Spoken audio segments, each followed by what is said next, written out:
Alright guys, welcome to another week in the Capri Salon. Today we are doing a wash and go masterclass. Everything you need to know on making your wash and go last and come out better. We just cut her hair, so it's a lot shorter than it was in the previous videos. I think this is like the 6th or 7th video now.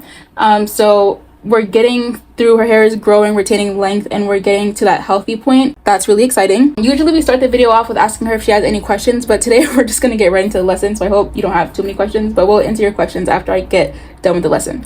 So the beginning of your wash and go, the beginning of your wash and go, people think it has to do with the gel you're using and that the gel creates your curls and it creates the definition, and that is actually wrong. So the beginning of your wash and go starts when you are washing your hair, because water is actually what creates that definition and helps to create your definition. All the gel does is hold it in place and create a cast on your hair. If you've ever heard of someone say breaking the gel cast, that's kind of what they mean. It creates a cast in your hair to lock the curl in place.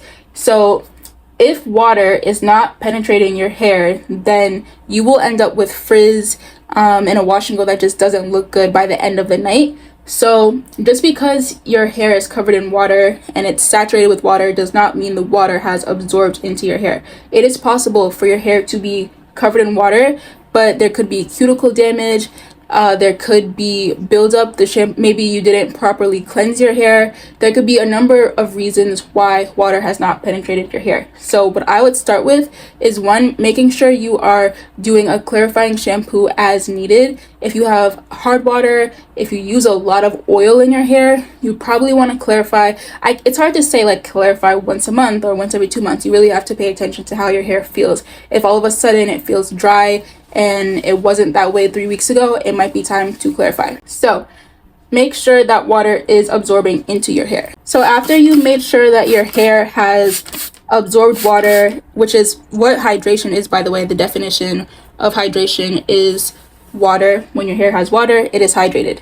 Then you want to make sure you're using a product, leave-in conditioner, that is able to help your hair retain water and hold on to the water. The water that's absorbed into her hair after her shampooing and the water that I just sprayed is going to evaporate quickly. That's why if I just sprayed water on her hair and then she just went about her day, it's going to look crazy within 8 hours. So you want to have a leave-in conditioner. That's what your leave-in conditioner is supposed to do, is keep that water in there for as long as possible, and that's what the process of moisturizing is. So make sure you are clear on hydrating versus moisturizing. She has high porosity hair and we are using Capri's leave-in conditioner. I have low porosity hair and I still use this leave-in conditioner. It's great for both porosities. With high porosity hair, usually, I don't know why I'm applying the product like this in my hand like a toddler, but yeah, usually with high porosity hair you want to layer products. We typically don't layer products with her because, as you can see, this is a really creamy product, so usually this is enough for her. So just adjust based on what your hair needs. So now we're going to add the leave-in conditioner, which is going to help her hair hold on to the water that we just added in her hair, which is also important because if your hair is dry and it's losing moisture and it's losing water and losing that hydration, it's going to become frizzy. And again, the gel does not create the curl, the clumps, the definition. It only helps your hair hold it. So having that moisture, having a product that's moisturizing is really important as the foundation of a good wash and go. But it's also possible to over condition your hair, which we will talk about a little bit later in the video. So step one is just making sure that we at least have a moisturizing product and that water was able to get into our hair so we can have a fighting chance. The gel we are using is Capri's flaxseed gel. This is the gel we've been using on all her wash and goes and the twist out that we did a couple weeks ago. So flaxseed gel naturally, I would say, has a medium hold. If you want a lighter hold, apply this gel in bigger sections. If you want a stronger hold, apply the gel in smaller sections, because the more you apply in a smaller section, the more concentrated it will be and the more hold you will get. Flaxseed gel is also naturally moisturizing, so if your hair struggles with dryness, this is a gel that you want to give a try if you haven't already. And so the next technique is the way that you apply the product. So naturally you want to apply the product in small sections and kind of rake it through, as this is one way to define your curls. This is the technique that we've been doing the entire time I've been doing her wash and goes, but I actually just tried a new technique on my wash and go on Thursday and it came out really nice. I think I liked it a lot better. So what I normally do would just rake the gel through her hair in small sections just like this. But the new technique I'm going to try today is actually clumping the hair together like this and leaving it. And I might have to do, she has a different curl pattern than me, so I might have to scrunch it like that. And then I would also do that for this section, maybe rake it individually, but then at the end I'm going to clump it all together and then do like a little scrunch. So this is a technique that you can try with your hair. You might find that you like raking better, you might find that you like clumping better, but I would try those two, because what happens is when you are raking the product through your hair, you're creating different curl groups, and it's easier for these curl groups to be broken apart and create more frizz, and therefore have your style not last as long. If your curls are clumped into one group, I found with my hair it created like a whole different look. Usually when I do really small sections and break the product through, my hair is a lot more, because I'm getting more of that hold from the flaxseed gel in such small sections, it doesn't move as freely, and I felt like I had better definition in my hair, at least, with clumping them together. So like I said, you're gonna have to experiment to see which one works best for you. So definitely make sure you're experimenting with raking, which is this method right here. Or you could do the praying hands method, which is really similar to what I just did. That clumping method, that's essentially what it is. And just allow your curls to be grouped together so that there's not a million different curl groups going on and you're not breaking them apart and creating extra frizz. So I'll show you again over here. We're going to apply the gel. And I'm going to smooth it through just to make sure that it's evenly coating. And you want to make sure, if you have puffy roots, really work in small sections and apply the gel right to your roots and work in a downward motion. And then I'm just going to clump the hair together just like that. You can leave it like that. Eventually it'll curl up on its own. Like I said, this is going to give you a different curl pattern than raking like this, as you can even see it here. This is different than this. These are more smooth, and this is more different curl groups. So hopefully you can see that from far away. You can see this is one big clump. You can see all these bigger clumps, whereas this has a lot of little curl groups. This might give you more frizz. This might help your wash and go last a little bit longer.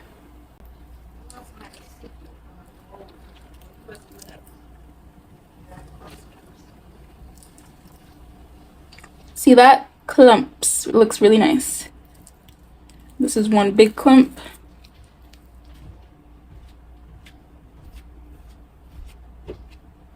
Boom. Okay, so the next step, and one that's really important, is making sure that your hair is fully dry, or at least I would say like 80% dry after you finish the wash and go. So basically what I'm saying is don't let your hair air dry. And the reason that is because when your hair is wet, your cuticle is more open, and that gives humidity more time to enter your hair strands, and it causes your hair strands to swell. The longer your hair is wet, the more your hair swells. When your hair is wet, it doesn't give the gel a chance to form that cast that we just talked about. So sitting under a hooded dryer, I have a hooded dryer. I think I got it from Amazon for like $100. So sit under the hooded dryer. I do 30 minutes, and I have low porosity hair, so 30 minutes doesn't fully get my hair dry. How long do you sit under the hooded dryer?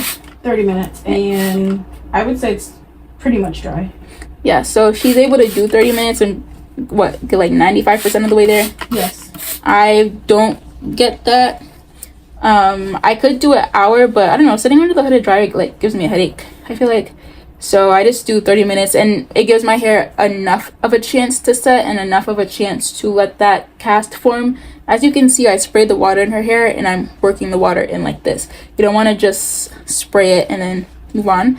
So let your hair dry under a hooded dryer so the cast can form, and then that will help your curls last longer and allow the gel to lock that definition in place. As you can see, and I think a lot of the issue too with, I guess, like when we're watching tutorials, especially of people who have different hair textures of us, we'll see them use a gel, and then we'll see the way that their hair looks and think that, okay, I like the way their hair looks, I'm gonna get this gel so that my hair looks just like theirs. And it doesn't work like that. However your hair looks when it's soaking wet, when you have water in your hair, that is your curl pattern. That is what your hair will look like when it's defined. And so like I said earlier, the gel is not going to create any definition. It's only going to lock it in place. This is what her hair looked like with water in it. This is what it looks like with the gel, and the gel is going to keep it here. Because if we only had water, then her hair is going to be frizzy and it's not going to look like this. So that is what gel does, and I really want to emphasize that for everybody that's watching. Even if you don't get this gel, like whatever products that you buy, it's not going to change your curl pattern. So if you want to know what your hair is going to look like defined with any gel, spray your hair with water, saturate it, and there is your answer. Humidity also does play a part, and you want to make sure that your gel is able to work well with your environment. Someone living in Arizona and someone living in Florida are probably going to need two different options or have two different experiences with whatever gels that they are using. Now, while we are working on this section, I'm going to open up the floor to questions for her. So last week we didn't do her hair because she decided that she was going to straighten her hair because she wanted to trim it, and we didn't do a video last week. The week before that we did twists. So it's been 2 weeks since she sat in our chair. So do you have any questions about your hair in the last 2 weeks, about the twists, about anything during this series? Well, one of my first questions, since you're in the back looking at my hair, is from when we first started to now, like, what do you see differently? Do you still see like the breakage parts? Do you see healing, improvement? Like, what do you see from your viewpoint? So from my point of view, we did just cut a lot. This middle section is still a lot thicker than the bottom section, which is totally fine. But I do feel like, obviously we just cut it so your ends look a lot better. And your hair does feel a lot thicker than when we first started as well. And so I'll have to include a picture of like the very first video so we can see what it looked like. And obviously your hair did grow. Did we do a length check the first time? I think we did. So there is growth there. So, and it's only been 6 weeks, so it's not going to be anything too dramatic. And we are cutting it, so as far as the length goes, it's not going to be anything too dramatic. But there are improvements. I think your hair is like fuller, it's thicker, it feels better. You have other improvements as well. Like you said, your scalp, the very first video was hurting when I was styling it, and now you don't have that issue because you've been massaging your scalp with our hair growth oil once a week at least. So there have been improvements, and I honestly think these are really realistic improvements that anyone watching who's struggling with their hair and wants to do their own hair growth journey can expect. Your hair feels thicker, more moisture, your hairstyles last longer, and a little bit of length retention. This is a really realistic example here. So I think this is great. I think what we've seen in the past, 7 weeks now, has been excellent. So if you are wanting to start your natural hair journey and you're nervous about how long it'll take, and like we're cutting as we go too, so you don't have to do a big chop if you don't want to, because your hair will grow. Your hair is actively growing as long as you are alive. That is a fact.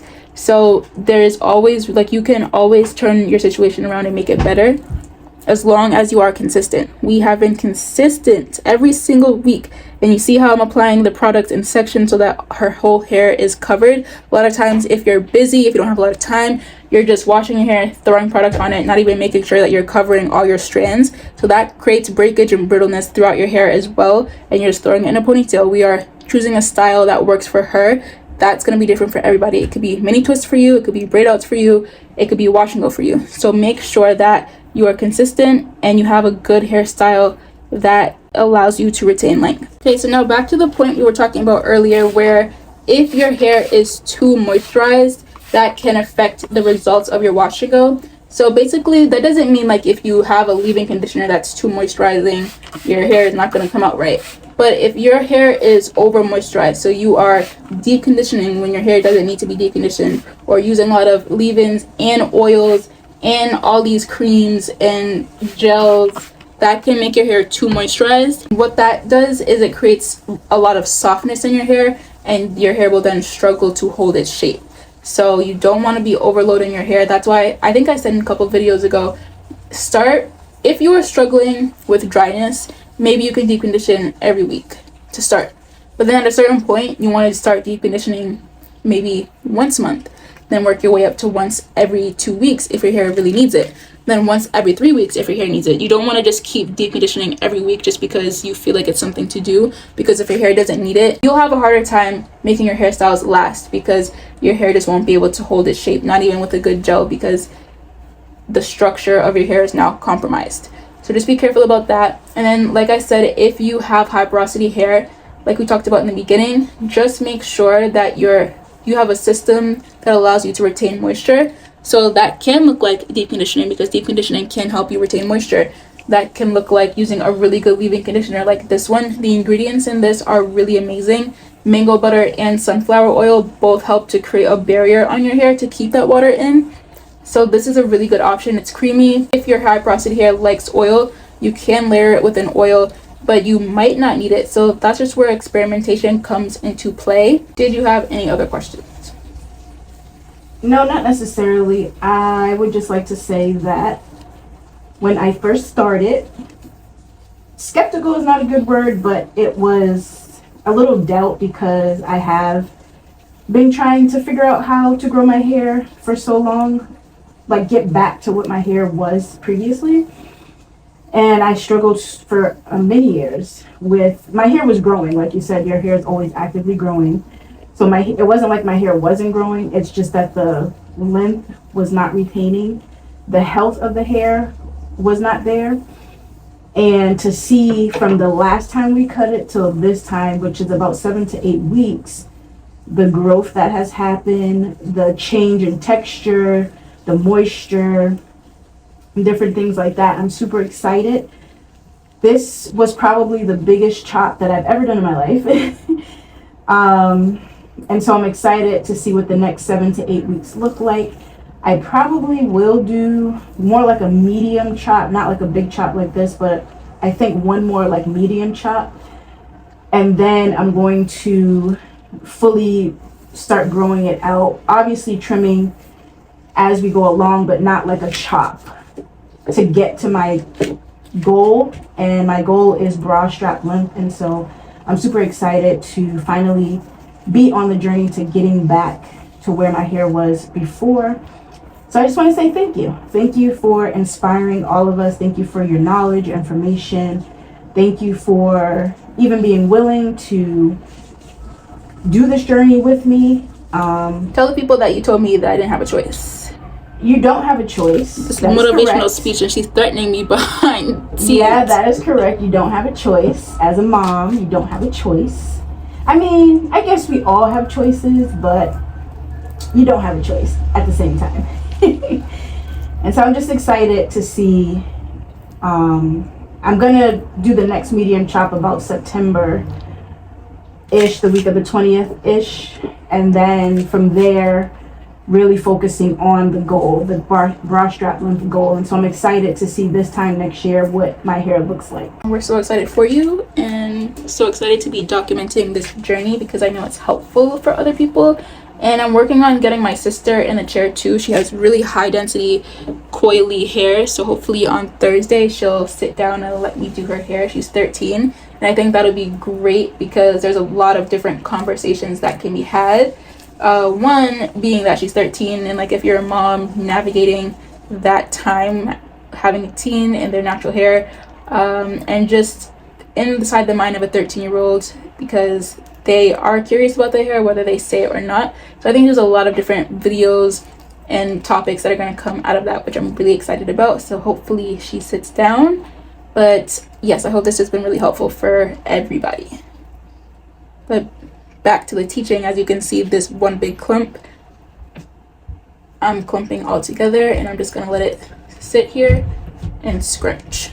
So my next talking point is that you want to make sure you are protecting your hair at night, which is just as important as everything else that we talked about, because especially if you're a crazy sleeper, like you don't want to be having your curls move at night, especially if you're sleeping on a cotton pillowcase, because that's going to create a lot of friction. Cotton absorbs moisture, so if you have oils in your hair and creams in your hair, that's going to be left on the pillowcase and the cotton is going to drink that up, which is why it's recommended that you use silk products or satin products to sleep so that you can keep that moisture in your hair. But aside from that, there's different methods. So you can do the banding method, you can do the pineapple method, and that is really a personal choice based on what your hair responds better to. I was doing the pineapple method for a while. I kind of took a break because I didn't like it, and I started doing the banding method or even like braiding my hair into 2 loose braids. But I think I might try the pineapple method again because there's a couple of things that I stopped doing a long time ago that I started doing again, and it wasn't as bad as it was a couple years ago. So maybe I'll try that again. So I would say pick from pineapple, banding, or too loose braids. You don't want to braid them too tight because then your hair will probably take that shape and then it won't be like a wash and go pattern anymore. And then make sure you're sleeping with a bonnet or a satin pillowcase. We do have satin pillowcases on our website if you would like one, and that just will help your style last longer. Okay, so this is the final result of the wash and go. I think it looks really nice. Sorry it's so dark. It's about to rain, so it's really cloudy outside, so it's just dark in here, but this is what it looks like. I'm gonna have her sit under the dryer for 30 minutes, and then I promise, I always say I'm gonna take a picture, but I promise this time I'm going to include a picture. It's gonna be right over here or right over here of what it looks like after she's done with the dryer. It looks really nice. This is the clumping method. I'm really excited. Thank you guys so much for watching. I will see you in next week's video.